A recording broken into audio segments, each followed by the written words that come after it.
Like Stacia just mentioned, and Paul, that winter weather advisory remains in effect, so you could start seeing problems on those roadways. We already have, especially bridges. Jeremy Baker is live near the 410 I-10 interchange this morning. Jeremy, good morning to you. Have you seen any ice on the roads yet where you are? I did see a little bit of a glaze on I-10 in Callahan. If you're crossing over I-10 on Callahan, just pretty close to where we are, and some de-icing trucks behind me at the interchange here. Now, many drivers here in South Texas have never even driven on ice, and it's that decision you make in a split second that could mean the difference between life and death. And when many drivers hit ice, they panic and they just don't do the right thing.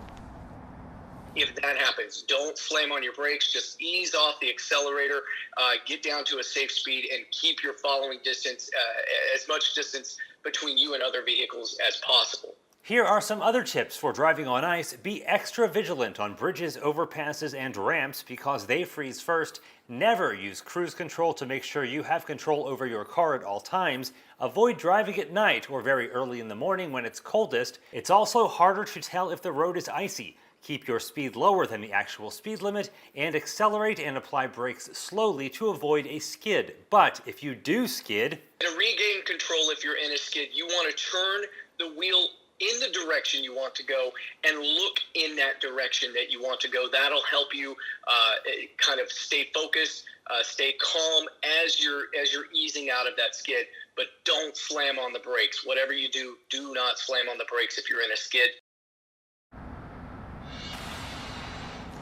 Also, make sure your tires are properly inflated and you check the tread to make sure you have enough. To check it, you take a quarter, turn it upside down. If you can see the top of Washington's head, that means Stacia and Sarah, it's time to get new tires.